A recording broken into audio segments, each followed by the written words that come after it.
In the last session of the day, and I think Bob will say we always save the best for last, which very well might be the case here, but we'd like to introduce you to Bob Hedin, a very close friend and colleague of many of us in the community here for many decades in doing this work in the mine drainage and mine reclamation throughout not only Pennsylvania, but throughout the Appalachian region and our partners with other groups across the country. Just quick, few lines here about Bob, because we know his resume is long, but he's been in this community for over 37 years at least, in doing mine drainage work and research work. He began back in '86, and in 1994, Bob was a research ecologist for the Department of Interior's Bureau of Mines, where his research really focused on passive treatment technologies. And then in 1994, he formed Hedin Environmental, which became, at that time, a smaller firm that designed 80 passive treatment systems, mine water treatment systems across the country, or not just in Pennsylvania, around the world. And he remained pretty active as a research scientist involved in projects that involve iron oxide recovery, mineral management, manganese treatment, and mine water reclamation. Bob's going to give you a presentation here. I'll let him jump in and kind of give his overview and the history that we have is sort of the history that Bob's been through as well. So with that, Bob, I'll let you speak. Bob was also a presenter at the first conference or the second PAAMR conference ever given. He was going to be. You were at the first one. I was at in 1996 at Wilkes University. Wilkes, okay. Yeah. Mm-hmm. Well, one thing I noticed is that John Schmoyer gets a bigger crowd for the last talk at the conference than I do. So anyway, those of you who remember, they put John Schmoyer to talk about the BIL program. I don't see John's not here now, so he left, and everybody stayed for that. So, okay, I'm going to start though with Jeff Skousen. Asked me to remind everybody there's going to be a conference in West Virginia in April. And it's a combination of the International Mine Water Association and the task force. They're expecting 300, 400 people. So the standard 200 and 250 from West Virginia and 150, maybe more from around the world. So please think about that. And he told me there was nothing that I could push. I don't know, we've been having problems with this. Okay, well, there's going to be, they're looking for papers, and these are the topics. You can't read, that's too small. I've learned that you can't read the small font on these projectors. But anyway, lots of topics about mine drainage and about mining in general. And so that's going to be happening. They're looking for papers, which the abstracts are due. They were due on the 15th. But they extended that. Oh, they extended that okay. for 2 weeks. So they're due Halloween, okay? They're due Halloween. Okay, there's going to be field trips, there's going to be workshops, and actually one of the field trips, the fifth one, passive treatment systems of PA, we're doing that. You know, the Hedin Environmental crew is going to lead that. We're going to take people to see a passive system that treats manganese from 35 milligrams per liter to permit limits, so less than 2. And then we're going to go to the Lober site, which is where we treat 1,800 gallons per minute of water with 60 iron to 1 milligram per liter, and are in the midst of iron oxide recovery operations. And so we just 2 weeks ago filled geotubes this high, I can't reach high enough, with iron oxide sludge, and it'll all be there for everyone to touch come April.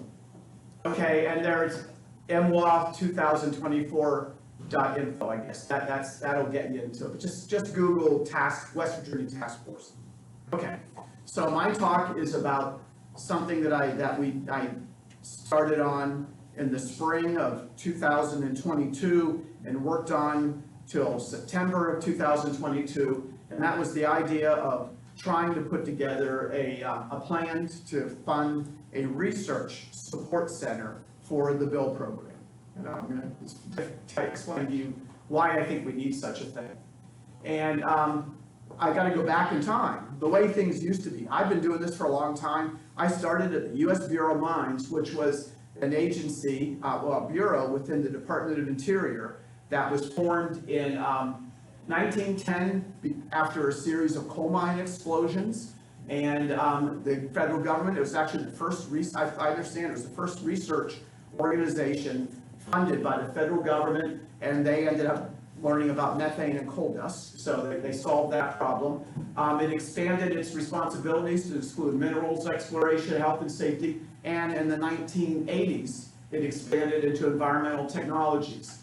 Now, you don't hear about it anymore because it was eliminated in 1996 through the Newt Gingrich's contract with America, which for all you young people, it was what, we didn't have red hats back then. People had pieces of paper in their pocket. It was their contract that they were going to make America great again by enacting things like eliminating bureaus, which were the Bureau of Mines was one of them. But anyway, I worked with the Environmental Technology Group. It was based in Pittsburgh, about 30 people, engineers, chemists, hydrologists, ecologists. I was the first ecologist they hired. And we did both in-house research and contract research projects. And the topics, you can see the topics, but we did AMD geochemistry. That was back when acid-base accounting was figured out. And I was involved in that. There was, and there was mine hydrology going on, a lot of mine fires back then, and a lot of research into putting them out and how difficult that can be. Chemical treatment and passive treatment started back then. That was when it was first started. Now, to me, this was a unique program. I had two jobs there, well, lots of jobs, but one of them was I got to manage my own in-house research program, but the other thing is I was handed outside contracts that I had to manage. And we had a program that I think Bob Kleinman sort of put into play, and we called it the AML Research Program. And there was a solicitation for proposals from anybody, from universities, from nonprofits, from for-profit companies to do research that would contribute to actually active mining and abandoned mine reclamation. And I remember I managed a contract from a professor named Rob Brooks, who was a forester at Penn State, from West Virginia. I think I did some acid-base accounting contract stuff. And from the EATS group. The EATS group actually did a project on passive treatment in Clarion County. And so the Bureau of Mines went away, but we still have some alumni of that group. Bob Kleinman he started the mine water, he's the president of the International Mine Water Association for a while. He started Mine Water and the Environment. It's the journal that's published by the association and contains mine water stuff, so everybody who deals with mine water should think about becoming a member of that society. Jay Hawkins was our hydrologist. He ended up working for USGS. He worked for DEP, and he ended up being the lead hydrologist in the OSM's Pittsburgh office. Bob Nairn, he went to Oklahoma, he went to Ohio State, went to Oklahoma. He's just a big shot in Oklahoma, okay, and a very successful environmental scientist who does mine water treatment in Oklahoma. And Hank Edenborn he's a microbiologist who went on to DOE and just kept contributing microbiology stuff. So it was a good group. And so there's value in having, not just having there being research here and there, there's value in having there being a centralized place that's focused on a mission.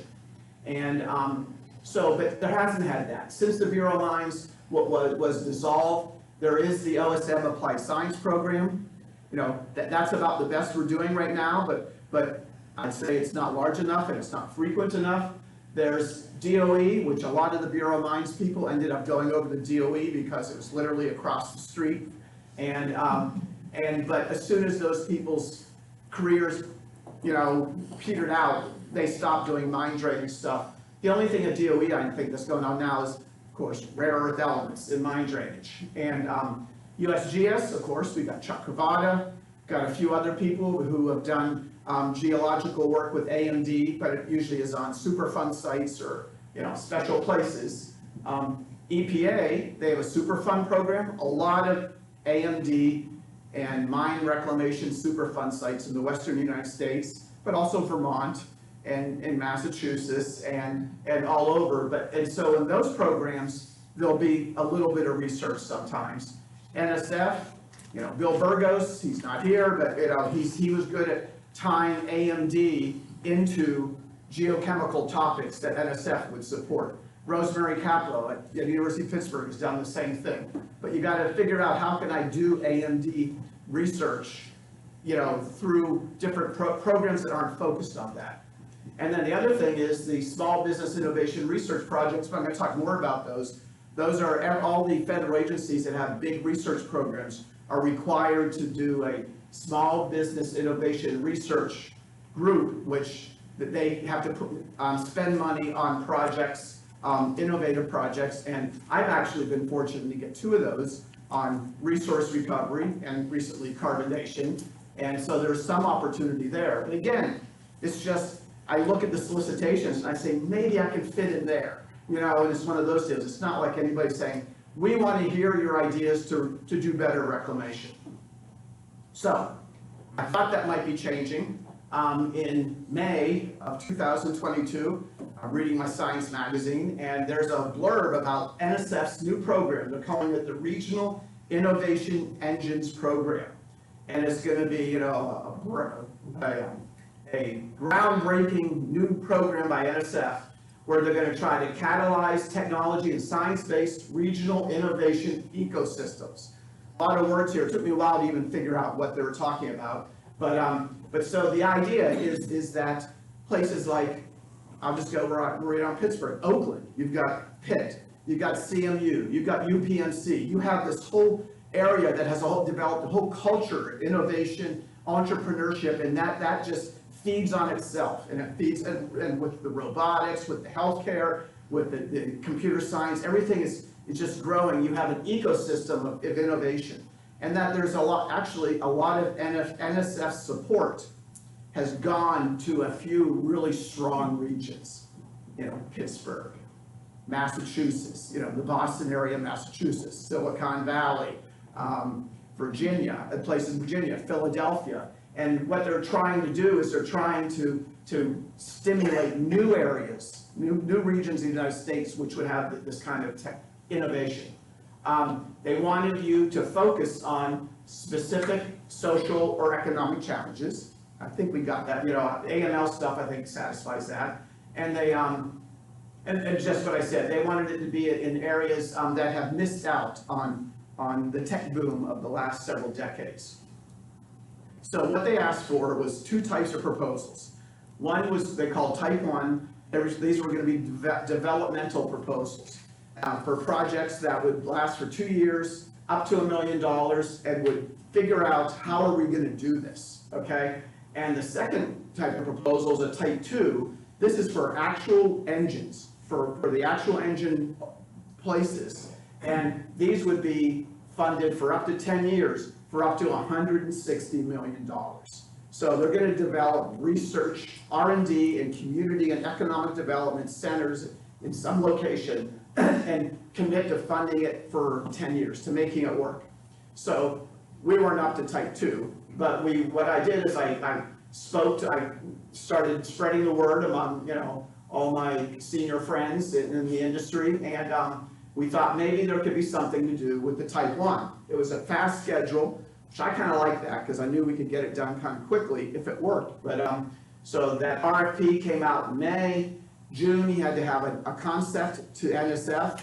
They then put it, they apparently rejected some of the concepts so that you knew you could stop, but they accepted our concept, and our concept was to build a innovation center engine around the AML reclamation program that's going to be funded through BIL.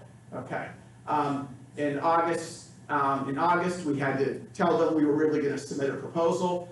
And then in September, the proposals were due, and then in May, we learned they made a funding decision. So this all happened in 1 year, and anybody was eligible in the United States. That's how I read it. And so a for-profit organization could, and so actually our proposal was decided that I would be the lead on that. So Hedin Environmental is the one who submitted it. No idea how that affected things. Wait, let me start. Oh, but anyway, I missed a slide here somewhere. We lost, okay? We didn't get funded. And I don't see that here. So So it turned out what we learned is that it was not funded. And, I'm surprised, okay. Oh, no, I was not supposed to have told you about that. Okay, so forget I said that. So this is our proposal, this is our team, but I'm gonna tell you more about them, but you can see Carnegie Mellon, University of Pittsburgh, Penn State University, Pizarnik, Foundation for Watershed, St. Francis University, and when you get that many people together, it's not a title like an AML research center, it becomes a creation of collaborative that integrates scientific innovation in coal mine land restoration with economic revitalization of the Appalachian communities. So I'll tell you, you'll see more about what that meant. So we had to pick a region. This is the region we picked: Pennsylvania, West Virginia, Maryland, and Virginia. And you guys know why. You know, there's the coal fields and there's the AMD streams. The streams are not mapped in Virginia, but at least we couldn't find them. So we know that was why this was the region. And the need for a research center, we had to establish there was a need for this, was looking at all this money that's being spent in the last 2 years on things, okay, from the federal government. There's a lot going on, and there's very little support for research, for R&D. And so I think we know that about BIL, okay, the BIL program, and let's show you if you can see this. Does it support job training, entrepreneurial support, redevelopment, economic redevelopment, education, research and development, and Reclamation. Reclamation. Okay, so the bipartisan program, law, no, all it supports is reclamation. And there's a lot of money. We did this in a 15-year period. This is only for those 4 states that I talked about. There's going to be, in the next 15 years, $3 billion spent in those 4 states by this program. None of it for research. The abandoned mine, the AML program, it does some economic redevelopment and it does reclamation, but it doesn't do specifically research. It doesn't do R&D. You can maybe squeeze it in there, but it doesn't. The Build Back Better program that funded two proposals in the region, and one was out of West Virginia, and it's going to do job training, it's going to do, entrepreneurial support, it's going to do redevelopment, it's going to do lots of stuff, but there's no research involved with that. No research. The Build Back Better Southwestern PA, this is a robotics type program out of CMU, and it's going to do lots of economic stuff, but it's not doing any specific research. It's for economic development. And so in total, you can see we've got a commitment in this region for $7.7 billion over the next 15 years. And so the idea was that our NSF engine could fill that gap, could do the research that's missing. Okay. And so we put together, this is Travis Tasker, he's from St. Francis University. He's wonderful at making graphics. And so all the graphics I had were his doing. But the idea was the engine nice thing about NSF is they tell you, here's what we want to see, and here's how we're going to score your proposal. It's very defined. And they actually wanted to know about R&D. They wanted to know how you were going to do community engagement. They wanted to know how you were going to affect education, what were you going to do about equity and inclusion, and those are the main things. Okay, so the idea here was this engine is in the middle of it, and we're trying, we're proposing that we're going to create this innovative ecosystem that's going to feed out into all these directions. And actually, most of these things, a lot of these things here are groups that we had talked to. So we actually we got the Operators Union of Western Pennsylvania. Those are the guys, the union that runs heavy equipment. They signed us a letter of support for what we were going to do. We had, we had lots of support from groups about this. These are the people involved. So there's me, okay? And there's actually Dave DeZombach, who is a professor of environmental and civil engineering at Carnegie Mellon, and like a very, very prestigious professor there who's worked on NSF committees and things. He and I were gonna work together on developing actually the real proposal, if this got funded for the big project. Rosemary Capo, she's a geologist and now an assistant dean at the University of Pittsburgh. She was gonna lead our equity and inclusion working group. Bill Burgos here at Penn State, he was gonna lead the research and development work group. Joe Bazarchuk was gonna lead the users working group, which the users is the state programs, the state AML programs, which Joe knows very well. John Dawes was going to lead a group on nonprofit engagement, community and nonprofit engagement, and Travis was going to lead our education and workforce group. So we had all that figured out. We had a plan. We're going to figure out what we're going to do. We're going to actually, and that was going to involve lots of public meetings. Each of those persons involved in those tasks would go out and start talking to people and listening to people and understanding how we should proceed with this idea of this massive economic, stimulant, this center. And then they would report, and then the structure of the engine would be figured out, and there was details about that. NSF wanted to know lots about how you were gonna run it, where you were gonna locate it, stuff like that. And that's, Dave DeZombach and I were gonna be the ones to put together that. So this all has to happen in 2 years. So this is, and then of course we had the Gantt chart, all these things and how it's gonna happen. So, it's all the stuff NSF requires. And so our reviews, we got 1 excellent, we got 3 very goods, and we got 1 fair. And fair is not good. It's not good in between very good and fair. And the weaknesses were that, I presented it as, we're gonna put together all these good people and find out what needs to be done, and then we're gonna do research that's gonna support those ideas. But they wanted moonshots. They wanted to know that we were going to develop a microbe which was going to eliminate acid mine drainage. They wanted, stuff like that, which I'm unwilling to put into proposals, but people, people think that can be done. So I think we would have pursued that, but I saw that as a common thing. We didn't have any breakthrough stuff. To be honest, our diversity, equity, inclusion, and accessibility plan, that was criticized in several of the proposals. The one thing about the fair guy, or woman, I don't know who it was, person, was that he or she missed it, that she said, well, we're already spending billions of dollars on all this stuff. Why do we need to spend any money on this research program? So that person just didn't read it very well. But anyway, the panel, however, recommended that we were highly competitive. So that's the highest you can do there, I believe, but we weren't funded. So, sorry. So this is plan B.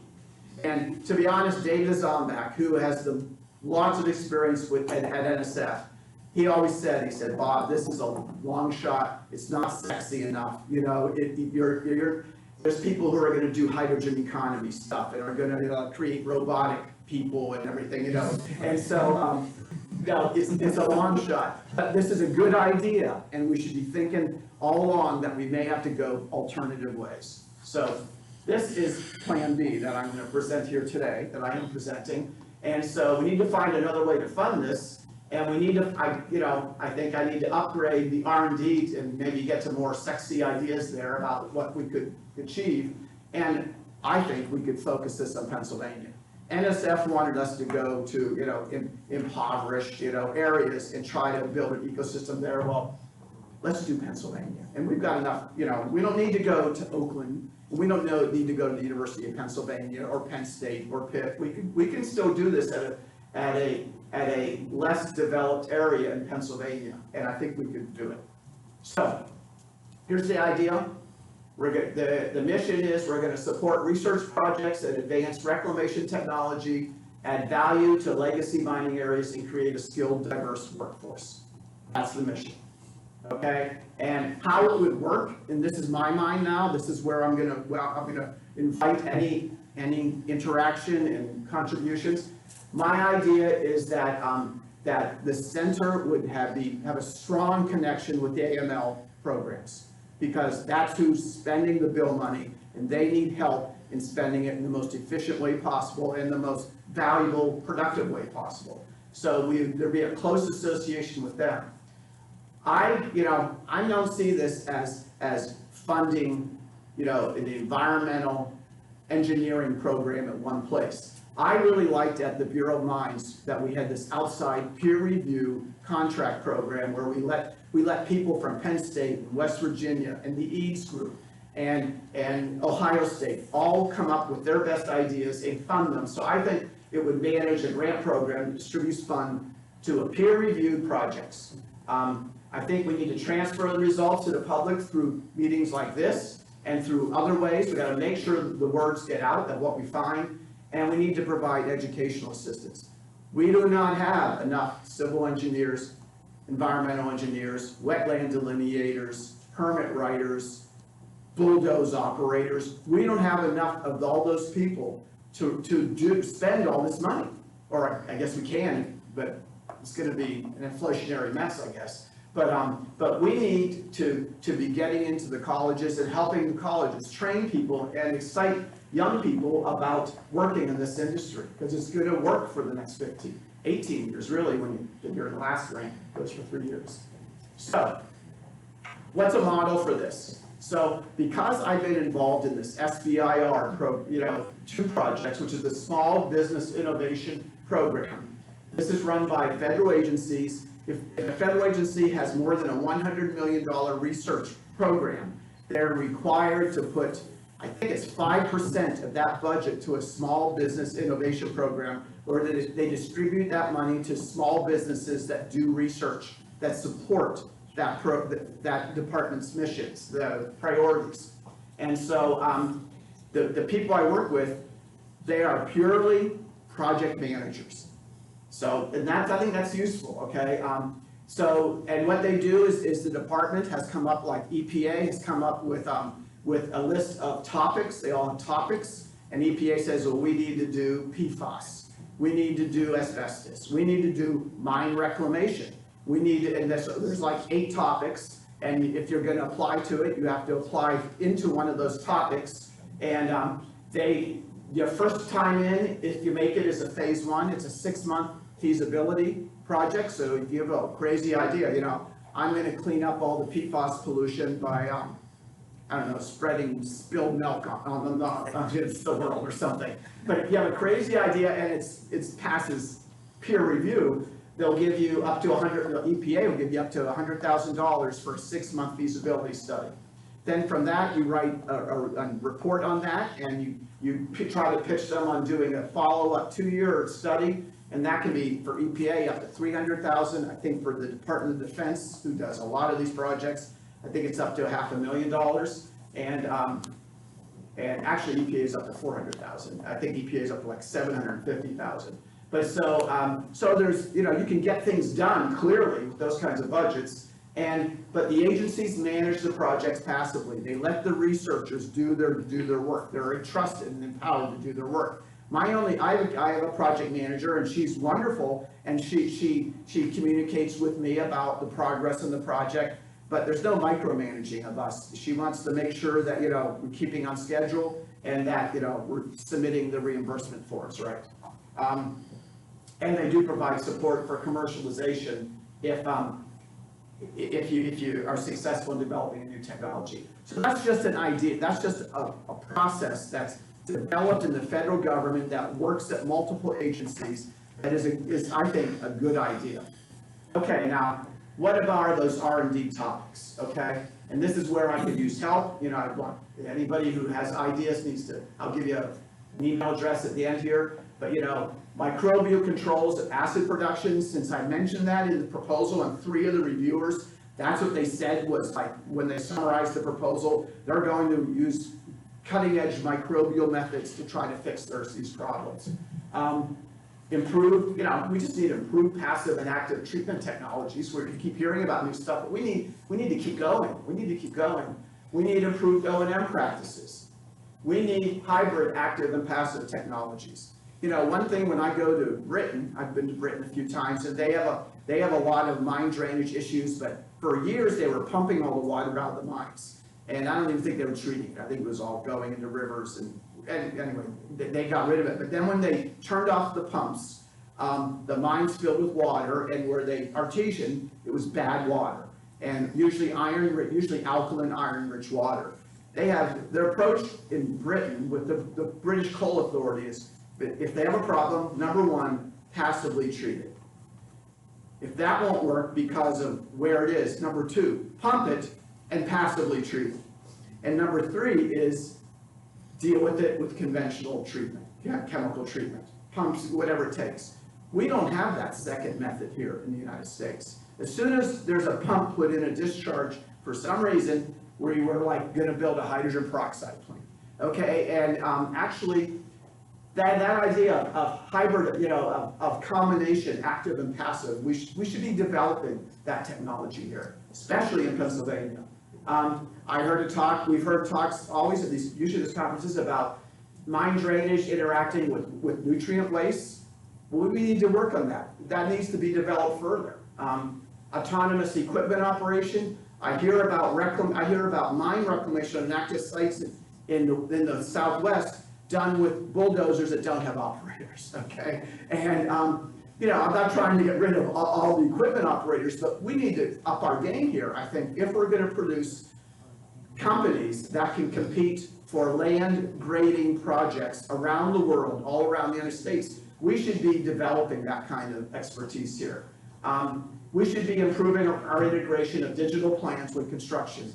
We create wonderful CAD-drawn digital plans. And I can think of 3 projects in 25 years where they actually asked us for the digital DWG drawings so that they could incorporate them into their GPS system and actually run their equipment knowing where they were in the plan. Everything else is a piece of paper, which they only look at when things go wrong, I think. And we need to be doing that. We need to be training people so that all this wonderful engineering that we're doing, I hope it's wonderful, gets transferred accurately to people who are installing the systems. And that will create skills that will go beyond AML reclamation. Well, drones and remote mapping, obviously, I still, if I go back to my records, I hired airplanes to fly over sites and create maps. We're not doing that anymore, and now the whole drone stuff is made it crazy, Holistic approach to land reclamation. This is a big one for me. We're really good at doing land reclamation projects and getting all the land fixed. We're pretty good sometimes at treating the water, but we don't combine those enough. We don't combine them enough. And the couple times that we have done, we've combined land reclamation with alkaline addition on AML sites. To be honest, there haven't been the best results a lot of times.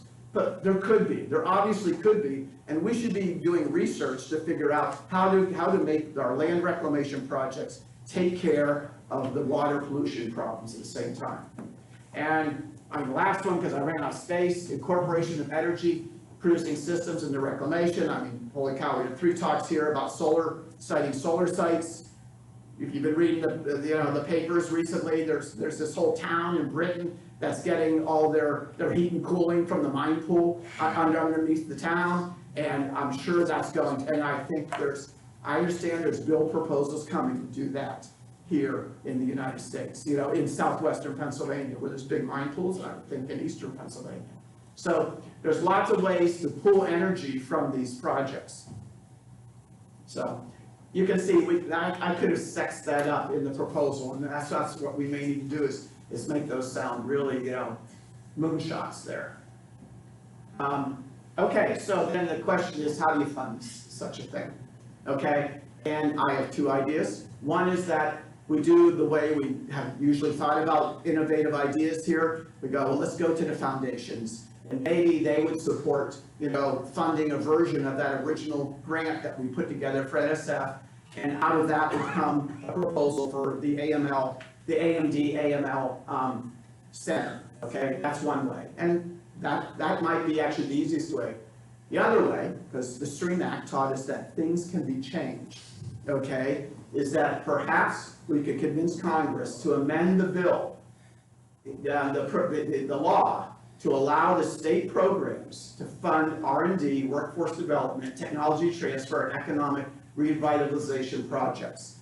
And that could be done as a specific percentage limit. The states could, at their on their choosing, they could divert 5% of the bill funding into these approved activities, 3%. It turns out you don't need money percentages to get to an NSF engine. I'm just counting on the fact the NSF folks know something about what it costs to start a research center. And apparently in their mind, it costs $160 million over 10 years. If we take that as a starting number, if we allocated all of the national bill funding, 3% of it, we'd end up at $22 million a year. So that's 22 times 10. Let's just go with 10 to compare to NSF. That's more than that. And just in Pennsylvania, if let's say this happened, but Pennsylvania is they're the only ones who decide to do it. If Pennsylvania would allocate 3% of their bill funding, that would be $7.5 million a year. That'll support research projects. That'll support economic activity. That'll support training, job training. That'll support a lot. So I think that if the states had this opportunity, they might do it. And so I may be wrong about this one, but I know I'm from Pennsylvania, and of course we all know who our new senator is, Mr. Fetterman. And so when he went to Harrisburg and went to Washington, and he got assigned on committees. One of the committees he was on was Environment and Public Works. And when I went onto their website, I see that the first thing that they're bragging about is the infrastructure bill. So I think Joe has maybe informed me that maybe they weren't as involved in the infrastructure bill as maybe that leads you to believe. But we have people in this committee anyway who would have an interest. And what I've shown is the people in the committee who actually are from states that receive bill funding. So we got some in Maryland. We've got the minority leader of this committee is Senator Capito, okay, from West Virginia. So nobody from Kentucky on here, which would be good. But so there could be a political process, but I'm naive about that. I'm very naive about that. Other than that, I am in the next month going to go into John Fetterman's office in Pittsburgh and talk to them about that. And whether that'll gain any traction, I don't know. Or whether we need to have people who understand how to gain traction on this kind of stuff. And we've got people in the room here who've done it with the reauthorization and with the bill program. We have people who know how to do that. So the idea is Pennsylvania could do this on their own. That's what I'm thinking. And we already have, the idea is a small percentage of the money that Pennsylvania is going to receive could go to support this. We already have an innovation culture. We already, we're the place the other states look to with amazement when they see that, the state actually gives grants to watershed groups that meet in coffee shops, and like $500,000 grants. It's always amazing the groups that you can do that. We've proven it works. And so we have this culture for working together and for doing innovation with mining, reclamation, and treatment. And I think we have lots of small colleges that could be the location for this AML center and could be, create a new innovation ecosystem in southwestern Pennsylvania, in eastern PA. I think that would need to be worked out as where would we want to go and create this innovative ecosystem. Okay, so we got some problems since the proposal was submitted, okay? Dave DeZombach retired. He's still willing to work on this, but he's retired. John Dawes retired, okay? He's not here, I hope he's okay, but he's not here. And Bob Hedin is working towards retirement, okay? And so we need, if this is a good idea, we're gonna need more younger people to take charge here, I think. And the reason that we would get, mid-career or early career people to want to do this is this is an investment in their future if this works out. This is a major investment. We do need, we need ideas about the mission. Maybe this is just a kickoff. If this is a good idea, you've seen my ideas, but we may need alternative ideas of how to fund it. And we need to figure out how you communicate ideas to the people who make decisions in Washington, D.C. So, I had Kelly in my office, set up a new email address here. I was gonna send everything to Ben, okay? But anyway, I decided not to do that. So we set up a new email address, amlcenter@hedinend.com. And if you would like to see the proposal, I'll be glad to send it to you. Send me an email. If you'd like to just provide input and ideas and express whether you'd like to keep hearing about this, if we can get a core of people who want to pursue this, we'll try to get this moving. We'll try to get this moving. That's what I have. And don't forget, in April, maybe in April, we'll have something else to say about this in April. Thank you. Any questions for Bob? Any questions for Bob? Clear as mud. Is there, I got one. I don't really know anything about this, I just know EPA was looking in Shamokin at the big home pile at Krems. Is there a reason you didn't put Krems in coal refuse? I don't know what they're gonna find, but. Oh, you know what? I should have put that in there, yeah. Yeah, in fact, that was in our proposal. I guess I was thinking, they're almost not innovative anymore, because everybody's doing it. Yes, absolutely, that would be one of the moonshots, that would want to be in this, is that we're gonna help people find I don't critical know. minerals. Saying we're not Yeah. gonna buy lithium from China and Russia might Yeah. get some people's attention. Yeah, I don't know if there's lithium there, but there's Oh, good cobalt, point. there's nickel, and there's Like I rare said. earth elements, and there's manganese, you know. I got another question for you if nobody else does. Go ahead. So, you said one of the goals was workforce development, and economic revitalization, but none of your research ideas were there. No, I know. So do you want a social scientist to give you some thoughts? I think we need to strengthen that. So here's one, Okay.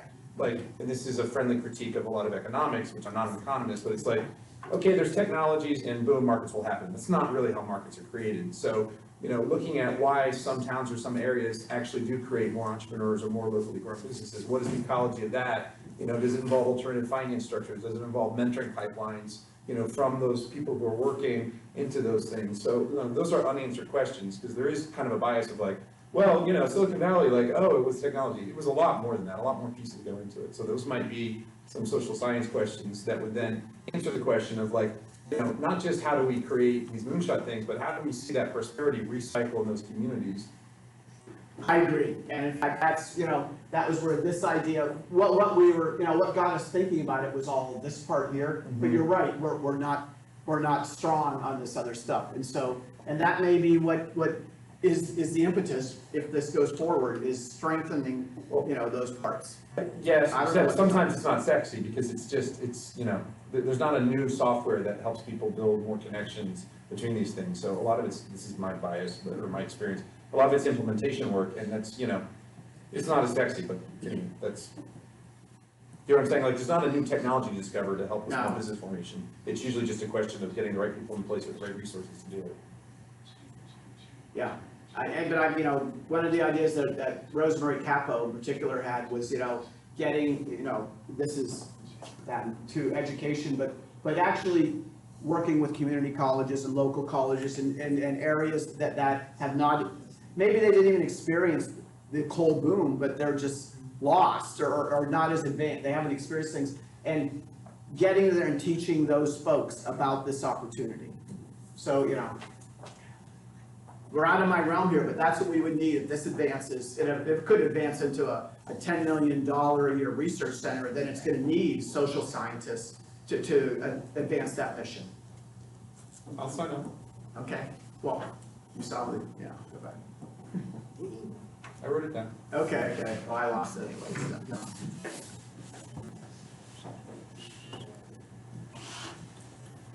All right, Okay, all right, thanks, Bob. Okay. Appreciate it.